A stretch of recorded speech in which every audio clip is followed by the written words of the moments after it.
Quem diria que 3 dias depois de eu postar esse vídeo, eu estaria certo. Yuko Kotsu realmente invocou uma Horaga contra o Dabura no mais novo capítulo de Jujutsu Kaisen. Tudo bem que o método pelo qual ela invocou uma Horaga foi completamente diferente do que a gente teorizou aqui no canal e a gente vai explicar como ela fez isso, mas o que importa é que o resultado foi o mesmo e a gente estava certo. Cara, eu acho que nem eu esperava acertar essa porque era um tiro muito arriscado mesmo, mas ó... É por isso que hoje eu estou devidamente trajado, porque, meu amigo, essa cravada vai entrar para a história desse canal. Vamos falar sobre o mais novo capítulo de Jujutsu Kaisen módulo, relembrar o contexto dessa batalha, entender exatamente como o Horaga foi invocado e por que diabos a Mei Mei apareceu nesse capítulo. Sim, a Mei Mei que a gente conhece apareceu nesse capítulo também e quem eu acho que vai ser realmente o vencedor dessa batalha. Vamos falar sobre tudo isso agora, não antes de você tirar o dedo do Sukuna do bolso e dedar o botão do like e o botão de se inscrever no canal aqui embaixo para que a gente possa continuar expandindo o domínio desse canal até reunir 1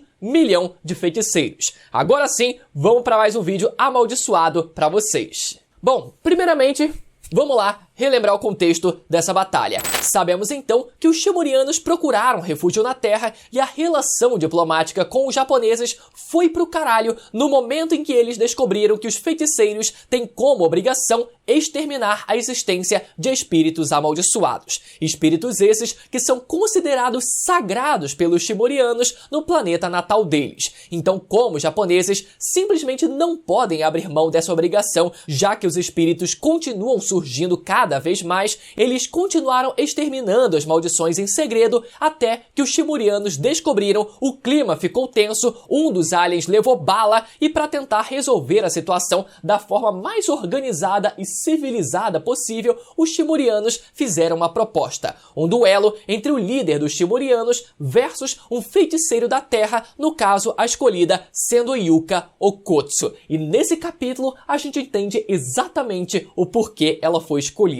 E só lembrando também que hoje em dia a cidade de Tóquio no universo de Jujutsu se tornou completamente inabitada por seres humanos e virou um literal campo de concentração para espíritos amaldiçoados. A cidade virou praticamente um mundo pós-apocalíptico. Então a proposta dos Shimurianos foi: quem vencer o duelo terá o direito de ficar com a posse da cidade de Tóquio inteira e decidir o destino dos espíritos amaldiçoados. É basicamente os Shimurianos chegando e dizendo: olha, esse povo oprimido, essas criaturas oprimidas precisam ser salvas e não podem ficar em campos de concentração. O problema é que se os Shimurianos vencerem e passarem a habitar Tóquio e começarem a deixar, que os espíritos se proliferem, algo que deve acontecer para fazer o plot andar, esses espíritos vão inevitavelmente vazar para fora de Tóquio e avançar sobre o país inteiro, algo que os japoneses compararam ao novo incidente de Shibuya. Ou seja, se os Shimurianos vencerem esse duelo, não só eles vão tomar a cidade de Tóquio inteira, mas com o tempo a própria existência dos espíritos amaldiçoados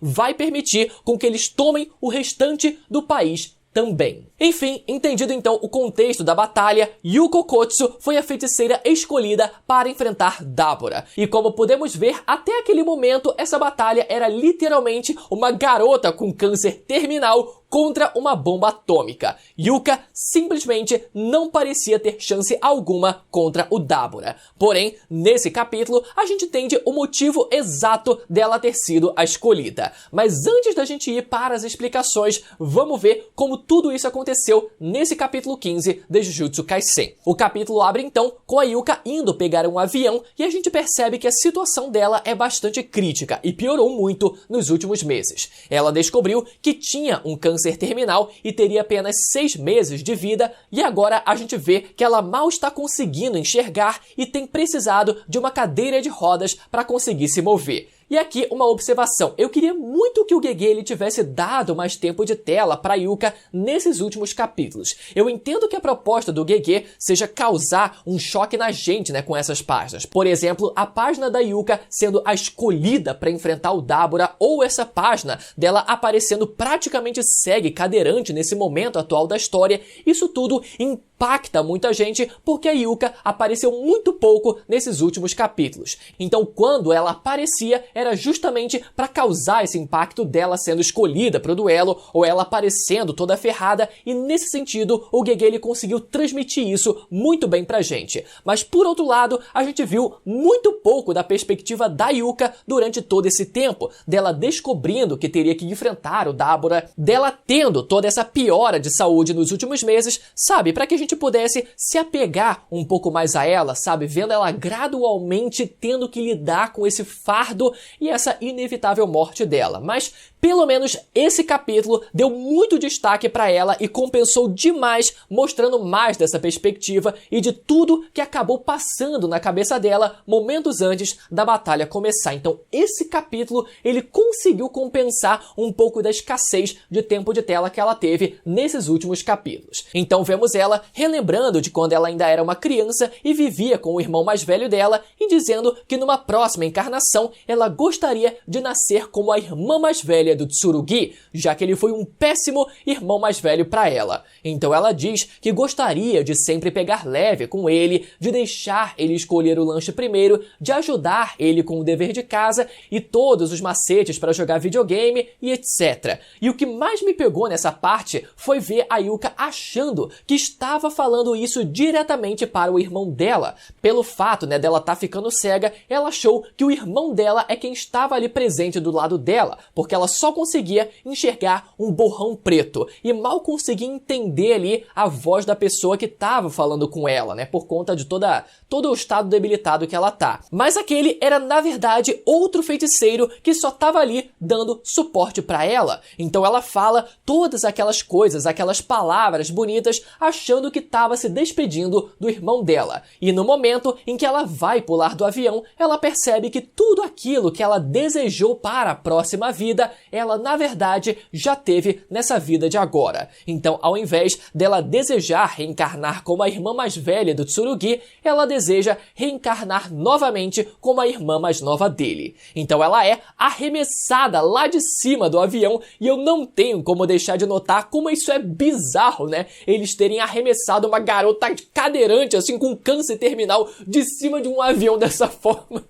Com cadeira e tudo, mas a cena dela sendo arremessada lá de cima, com cadeira de roda e tudo mais, é muito boa, galera. É uma mistura de bizarrice com, cara, essa é a garota com um potencial latente maior, mais poderoso, que a gente pode usar nesse momento. Então a gente vai usar, mesmo que ela seja uma cadeirante. Eu só fico pensando, cara, mas precisava ter pego um avião? Não poderia só ter levado ela de carro até lá? Mas enfim, enquanto ela cai, vemos uma página dela acreditando estar literalmente vendo o irmão mais velho dela em cima do avião. E onde é que tá esse irmão safado que não tá do lado da irmã nesse momento, onde ela mais precisa dele? Até onde sabemos, o Tsurugi está nesse exato momento enfrentando o Maru em outro canto da cidade. Talvez por isso ele não tenha ido até lá, ou ele já não tivesse recebido autorização ou alguma coisa assim para ir até lá presenciar e testemunhar aquela batalha. E antes da batalha começar, vemos que Dabura é recepcionado por uma figura toda encapuzada,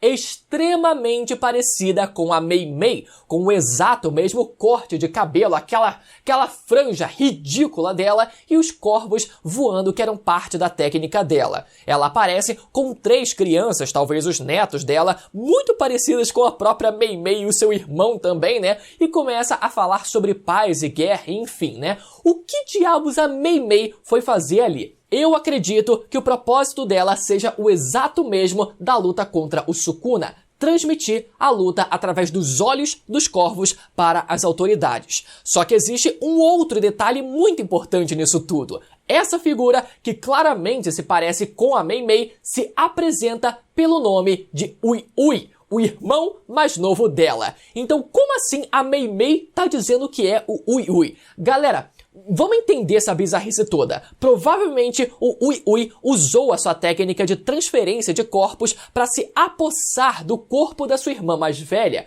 Pode ser até mesmo que a Mei Mei já estivesse morta e o Ui Ui se apossou do corpo dela, o que seria ainda mais bizarro, mas pelo menos seria um motivo, talvez minimamente razoável, para que o Ui Ui se apossasse do corpo da irmã mais velha dela, para que o corpo dela continuasse vivo de alguma forma. Mas independente dela estar viva ou não, o que aconteceu foi provavelmente isso. Os dois irmãos trocaram de corpos. E agora é que a brincadeira começa a ficar séria de verdade. Antes mesmo da Yuka atingir o solo, a gente vê um monte de lobos e sapos sendo invocados, uma sombra se abre exatamente onde ela tá caindo e ela solta a seguinte frase: "Me desculpe por isso, Dabura. Com esse tesouro eu invoco", e reparem na expressão facial dela, muito mais séria e imponente do que a garota frágil e incapacitada que ela parecia poucas páginas atrás. E enquanto ela cai direto dentro de uma sombra, surge acima dela o homem, o general divino Sila Mahoraga. Porra, olha esse desenho, olha essa pose, galera. E na página seguinte, outra pose dele em pé, com adaptação completamente dura e latejando para enfrentar o Dabura. Mais um bucha pra mim. Caralho, que página maravilhosa. Inclusive, muita gente elogiou o Gege por essas páginas do Mahoraga, mas vale lembrar que não é o Gege que está ilustrando esse novo mangá, essa sequência de Jujutsu Kaisen. Está sendo ilustrado por outra pessoa, por outro ilustrador, e ele está sendo apenas o roteirista dessa nova história. Então, só pra deixar claro, mas puta que pariu, que desenho maravilhoso. Na sequência, então, Dabura imediatamente pula para o alto e revela a sua técnica, sendo esse o primeiro ataque que ele usou até agora, uma chuva de lasers de luz que fincam o corpo inteiro do Mahoraga, seja na boca, na mão, aquelas asinhas dele que saem dos olhos, né? Tudo enquanto o Dabura aparece de pé em cima desse amontoado de lasers que ele lançou. Cara, que cena foda também, hein? Logo em seguida, o narrador explica que a técnica amaldiçoada de Dabura é algo impronunciável para os seres humanos, mas que tem algo a ver com luz. Só que uma luz, né, pelo que parece, tangível. Possivelmente, galera, algo muito parecido com a técnica do Kizaru em One Piece, o Yasakani no Magatama, que é uma chuva de lasers. E o mais interessante é que essa técnica, pelo menos na técnica de One Piece, é baseada num dos 3 tesouros sagrados do Japão, que simboliza a benevolência, algo que combina muito com o perfil do Dabura até agora, já que ele é um cara pacifista e principalmente misericordioso. Então talvez a ideia dessa técnica siga o mesmo princípio. E no fim, por mais que o Mahoraga tenha recebido o primeiro ataque, pra hypar, né, também o Dabura, não podia deixar ele de fora, o maior erro do Dabura foi não ter derrotado o monstro logo de cara, porque o narrador termina dizendo: pela primeira vez na história, a adaptação de Mahoraga a uma técnica amaldiçoada extraterrestre começa. É muito bom. Vamos lá. Como diabos a Yuka conseguiu invocar o Mahoraga? A hipótese que eu levantei na verdade essa semana, né, é que a Yuka receberia o anel do seu avô para enfrentar o Dabura nessa batalha. No primeiro capítulo dessa sequência, foi explicado que o anel do Yuta se tornou um objeto amaldiçoado após a morte dele, e apesar de não sabermos o potencial desse objeto, é plausível imaginar que ele contenha a essência da Rika e, quiçá, o arsenal de técnicas de todas as técnicas amaldiçoadas já copiadas pelo Yuta durante a sua vida. Sendo verdade, isso abriria a possibilidade para que o Yuta também tivesse copiado a técnica das 10 sombras, e com isso ter tido acesso à sombra mais poderosa de todas, o General Divino Mahoraga. Obviamente, assim como todo usuário das 10 sombras, o Yuta provavelmente precisaria domar cada uma das sombras para que elas fossem desbloqueadas e pudessem ser usadas por ele. Dessa forma, o anel seria passado para sua neta e o Mahoraga ficaria disponível para proteger ela em vida. Afinal, o Yuta presenteou o anel para a neta justamente para que ele servisse como um amuleto de proteção para ela. Então, provavelmente, mesmo que isso tudo fosse verdade e a Yuka recebesse o anel, mesmo que ela não tenha sido aquela que domou o Mahoraga, talvez por uma questão da vontade do próprio Yuta, né, do seu avô, ou quem sabe talvez até uma compatibilidade genética e espiritual entre neta e avô, talvez o Mahoraga ainda assim obedecesse às ordens da Yuka. Obviamente que se isso fosse verdade, uma série de perguntas surgem a partir disso. Por exemplo, se seria realmente possível o Yuta copiar a técnica das 10 sombras e invocar uma espécie de clone do Mahoraga. Olha, nada impede que Yuta copiasse essa técnica, mesmo ela sendo absurdamente poderosa. Talvez ele conseguisse copiar a essência da técnica, mas provavelmente ele precisaria sim domar todas as 10 sombras desde o começo. Ou seja, ele não pegaria o Mahoraga domado, mesmo que o Megumi, no caso Sukuna, já tivesse domado antes. Mas nesse caso, eu acho que Yuta não conseguiria clonar ou criar um clone do Mahoraga. Nesse caso, eu acho que ele copiaria a essência da técnica sim, mas eu acredito que ele invocaria os Shikigamis originais. E agora surge outra pergunta, mas será que o Mahoraga poderia ser invocado por 2 pessoas ao mesmo tempo? Olha, a gente sabe muito pouco sobre a origem dos Shikigamis. A gente sabe que eles são espíritos invocados de uma outra dimensão, provavelmente um plano espiritual. Quem sabe, né, o próprio plano espiritual mesmo, onde residem o espírito dos próprios feiticeiros e dos seres humanos também. Então pode ser que exista sim mais de um Mahoraga nesse plano, até porque nada impede que existam 2 usuários da técnica das 10 sombras ao mesmo tempo também. Então caso existissem 2 usuários dessa mesma técnica no mundo, os 2 deveriam poder invocar o Mahoraga. Assim como Yuta, caso copiasse essa técnica, também deveria poder invocar o seu. A não ser que exista apenas um Mahoraga no plano espiritual, por ele ser muito apelão ou qualquer desculpa do tipo, mas como isso nunca foi sugerido ou mencionado, eu acho que a possibilidade de existir mais de um deles ainda é a mais provável. Mas no fim, nada disso importa, porque não foi dessa forma que a Yuka invocou o Mahoraga nesse capítulo. Caso o anel do Yuta tenha essa possibilidade, tenha essa habilidade, essa capacidade, depois a gente volta a tocar nesse assunto, beleza? Porque a Yuka não recebeu o anel do avô, ela não apareceu usando o anel do avô nesse capítulo, então isso significa apenas uma única coisa. Yuka nasceu, de fato, como a nova usuária da técnica das 10 sombras. Mas como ela nasceu com essa técnica se a gente viu ela usando uma outra técnica lá no capítulo 1? De fato, a gente viu ela usando umas garras de lobo que não serviram para muita coisa mesmo. Mas talvez aquele golpe seja justamente as garras dos lobos divinos, os lobos da técnica das 10 sombras. Ou seja, a Yuka teria usado um golpe proveniente dos lobos divinos sem necessariamente invocar os lobos em batalha. E isso faz todo sentido quando a gente lembra que o Sukuna fez exatamente a mesma coisa. Ele usou o jato de água do elefante máximo mesmo sem ter invocado o elefante em batalha. E podemos dizer também, que ele invocou o leme do Mahoraga na própria cabeça sem necessariamente invocar o Mahoraga. Então, por todo esse tempo, o Gege simplesmente trollou todo mundo, fazendo a gente pensar que a Yuka tinha uma técnica bucha qualquer,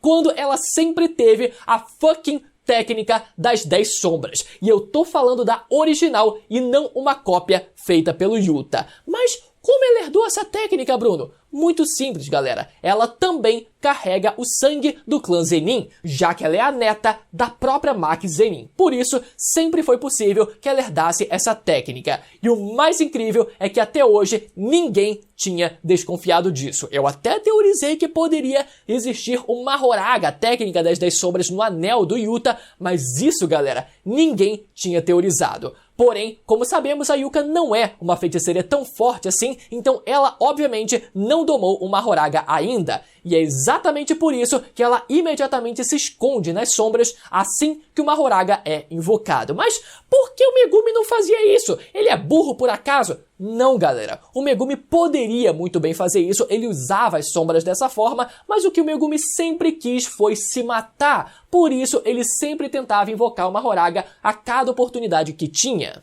E agora começa a batalha entre a técnica amaldiçoada envolvendo sombras contra a técnica amaldiçoada envolvendo a luz. Quem será que vai ganhar? Honestamente, galera, se fosse pra eu dar um palpite, eu acho que o Dabura vai sim conseguir destruir o Mahoraga para que o plot possa andar e exista todo aquele plot, deles conseguirem tomar a cidade de Tóquio como território próprio, quase que reconhecendo como uma nova nação, e a partir disso, o problema se expandir cada vez mais para o resto do Japão, sendo completamente dominado por espíritos amaldiçoados. Mas ao mesmo tempo, eu acredito que a Yuka não vai vá morrer nesse capítulo e talvez quem chegue para salvar a vida dela seja o nosso homem Itadori. Vamos esperar para ver. Mas enfim, excelente capítulo, nota 10 de 10, certamente o melhor capítulo de Jujutsu Kaisen módulo até agora, com um excelente equilíbrio entre ação, progressão de história, desenvolvimento de personagem, simplesmente perfeito. Se você ficou até o final, lembra novamente de deixar o seu like e deixar o seu comentário também com as suas expectativas sobre o retorno do Mahoraga e lembra de conferir a sua inscrição aqui no canal para não perder os próximos vídeos, beleza? Até a próxima, tchau! Lembrando que os últimos vídeos vão estar aparecendo na tela agora, caso você queira pegar um pouco mais de contexto do que vem acontecendo nos capítulos anteriores, beleza? Tá aí na tela para você ir lá assistir. Até a próxima, tchau!